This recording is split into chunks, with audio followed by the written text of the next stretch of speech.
ये कहानी है एक गरीब मोची की, जो एक छोटे से गांव में अपनी पत्नी के साथ रहता था।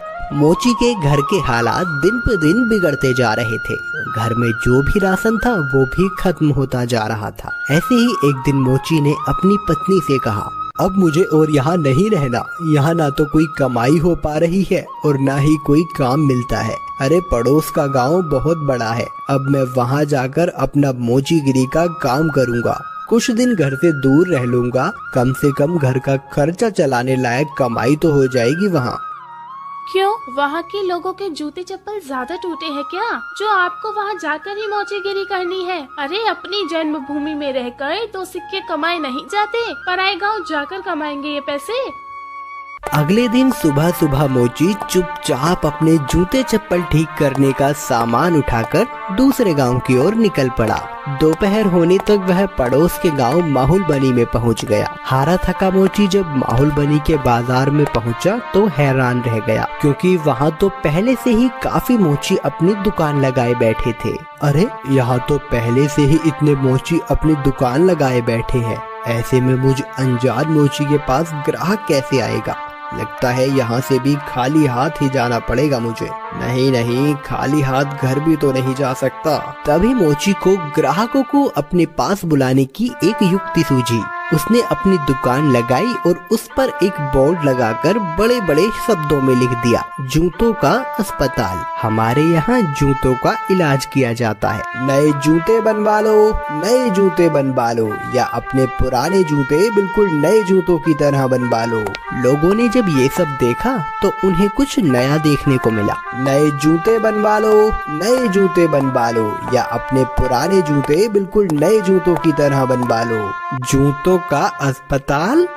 अरे भाई मोची, जरा मेरे इन जूतों का इलाज तो करो। हाँ जी सेठ जी, अभी किए देता हूँ। मोची अपने छोटे से अस्पताल पर बैठकर सेठ के जूतों का इलाज करने लगा। ये लीजिए, अब आपका जूता बिल्कुल स्वस्थ है। अरे भाई वाह, कितना हुआ इसके इलाज का खर्च? बस साहब, सिर्फ एक तांबे का सिक्का। लो ये लो। ऐसे ही दूसरा ग्राहक मोची के अस्पताल में अपने जूतों का इलाज कराने आया। मोची ने जूतों का इलाज किया, पैसे लिए और बाकी ग्राहकों का इंतजार करने लगा। आज तो मैंने बहुत पैसे कमा लिए हैं। अगर मैं ऐसे ही काम करता रहा तो बहुत पैसे जमा कर लूंगा और एक घोड़ा खरीदूंगा।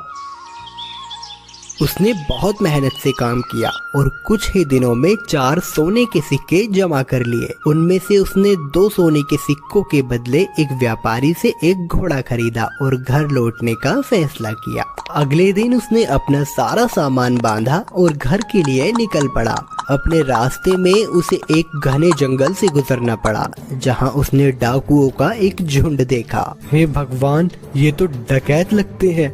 ये डकैत मेरा सारा पैसा ले जाएंगे और मैं एक बार फिर से गरीब बन जाऊंगा। अब मैं क्या करूं? मोची बहुत चतुर था। उसने हिम्मत नहीं हारी और उसने एक योजना बनाई। उसने एक सोने का सिक्का घोड़े के गले में बांध दिया और आगे चला। चोरों ने उसे पकड़ लिया।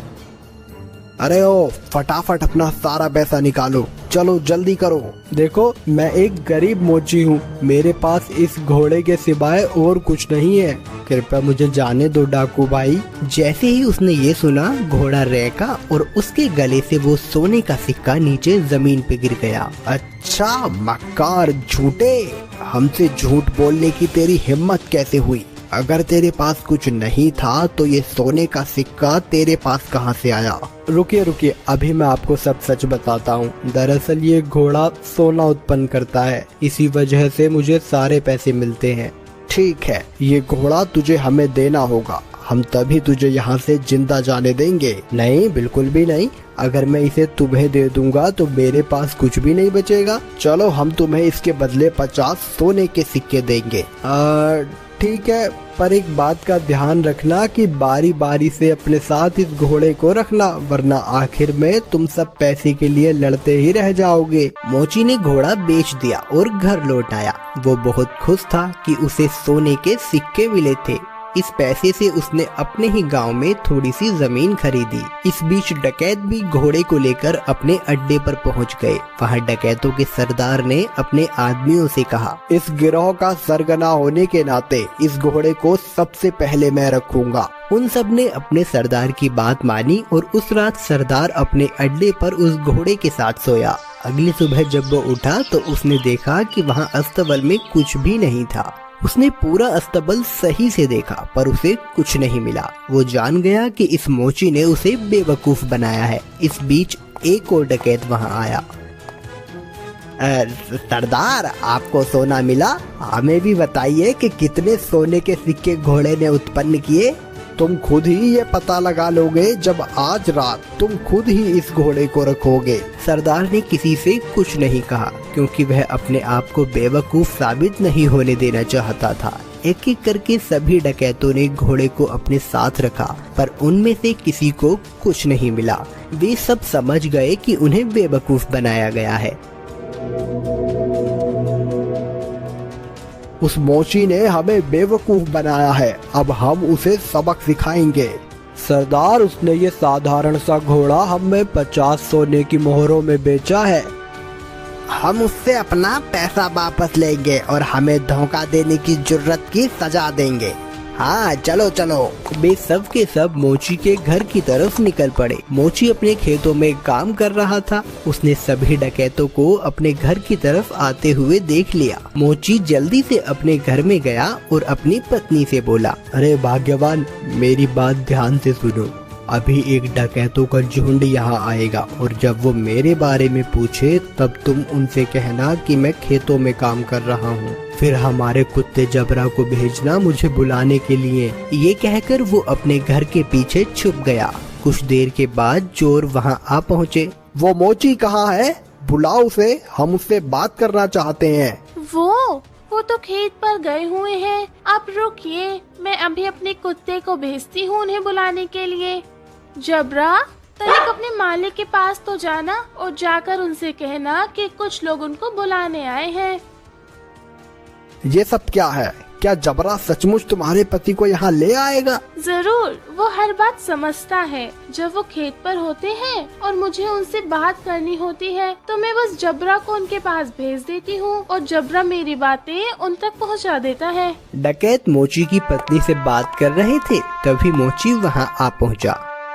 ओह डकैत भाई, आप आए हैं। जबरा ने मुझे बताया कि आप मुझसे कुछ बात करना चाहते हैं। हमें तुम्हारे इस घोड़े से कुछ नहीं मिला। तुमने हमें धोखा दिया, हमसे झूठ बोला। अरे आप कैसी बात कर रहे हैं? मुझे लगता है आपको कुछ तो गलतफहमी हुई है। आज जो कुछ भी मेरे पास है सब कुछ उस घोड़े की बदौलत ही है। अच्छा चलो ठीक है, हम तुम पर एक बार और विश्वास करते हैं, पर उसके बदले तुम्हें हमें ये कुत्ता भी बेचना होगा। अरे नहीं, बिल्कुल भी नहीं, मैं इस कुत्ते को तुम्हें नहीं बेच सकता। अरे चलो, हम इसके लिए तुम्हें 40 सोने के सिक्के देंगे। थोड़ा इनकार करने के बाद मोची सहमत हो गया कुत्ता बेचने के लिए। चोरों ने जबरा को लिया और चले गए। जब सभी डकैत अपने अड्डे पर पहुंचे तो सरदार ने ऐलान किया कि वो पहला होगा जो कुत्ते को अपने पास रखेगा। बाकी डकैतों ने उसकी आज्ञा मानी और चले गए। सरदार ने अपने बेटे श्याम को बुलाया। सुनो श्याम, मैं अब काम पर जा रहा हूँ। अगर मेरी जरूरत पड़े तो इस कुत्ते को मुझे बुलाने के लिए भेज देना। जैसा आप कहो पिताजी। कुछ देर बाद एक डकैत को अपने सरदार से एक काम आन पड़ा। उसने श्याम के पास आकर सरदार को बुलाने के लिए कहा, आप रुकिए, मैं तुरंत उन्हें बुलावा भेजता हूँ। जबरा, जा और जाकर पिताजी से कहना कि कोई वहाँ आया है उनसे मिलने। जबरा सरदार के अड्डे से भागा और बजाय सरदार के पास जाने के वो सीधा मोची के पास गया। जब सरदार घर वापस आया तब उसने देखा कि जबरा वहाँ नहीं था। वो जान गया कि जबरा जरूर अपने मालिक के पास गया होगा, तो वह अकेला फिर से मोची के घर गया। सुनो, क्या जबरा तुम्हारे पास आया हुआ है? हाँ, वो यहाँ आया है। मेरे ख्याल से उसे जरूर मेरी याद आ रही होगी। मेरी मानिए तो उसे थोड़ा सा समय दीजिए, अंत में वो आपको अपना मालिक स्वीकार करने ही लगेगा। सरदार जबरा को वापस ले गया और उसने अगले दिन उसे अपने साथी को दे दिया। जबरा सारे डकैतों के साथ एक एक करके रहा, पर वह हर दिन मोची के पास वापस लौट आता। सबने ये जान लिया कि एक बार फिर से मोची ने उनका बेवकूफ बनाया है। उन सब ने विचार विमर्श किया। इस बार हम बेवकूफ नहीं बनेंगे, मैं उस मोची को अब सबक सिखाऊंगा।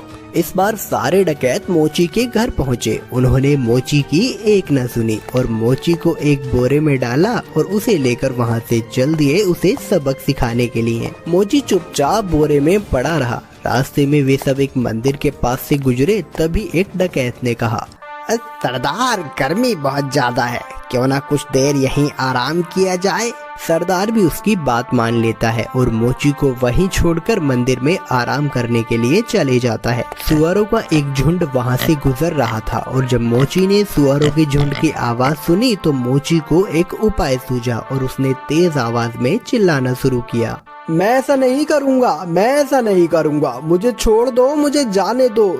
सुअरों के मालिक ने उसकी आवाज सुनी और वो उसकी ओर आया। अरे रुको रुको, क्या हुआ, तुम क्या नहीं करोगे? किसने तुम्हें इस बोरे में डाला? वो मेरी शादी जबरदस्ती जमींदार की बेटी से करवाना चाहते हैं, पर मैं शादी नहीं करवाना चाहता। क्यों भाई, क्या तुम पागल हो? अगर मैं तुम्हारी जगह होता तो मैं यकीनन उसकी लड़की से शादी करता। अगर ऐसी बात है तो आओ, मैं तुम्हें बोरे में डाल देता हूँ और तुम जाकर उसकी लड़की से शादी कर लो। सचमुच? बेशक, लेकिन पहले मुझे बाहर तो निकालो। सुअरों के मालिक ने मोची को बोरे से बाहर निकाला और खुद बोरे के अंदर घुस गया। मोची ने उसे बांध दिया और उसके सुअरों को लेकर वहां से चला गया। शाम को डकैत मंदिर से बाहर आए, बोरे को लिया और चले गए।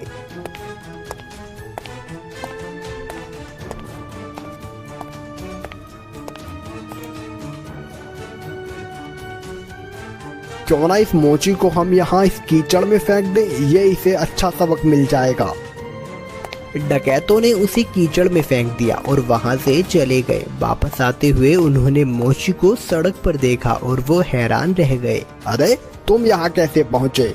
डकैत भाई, उस कीचड़ के नीचे एक जादू स्थान था और वहाँ बहुत सारा सोना था और बहुत सारे सुअर उस सोने की रखवाली किया करते थे। मैं इन सुअरों की मदद से वहाँ से वापस आया और कुछ सोना भी अपने लिए लेकर आया हूँ। अब फिर से वहीं जा रहा हूँ। अरे सुनो, हमें तुम उस जादुई स्थान पर ले चलो और खबरदार, तुम वहाँ रखे सोने को अब हाथ भी नहीं लगाओगे। पर मैं, अरे जैसा मैं कहता हूँ वैसा करो।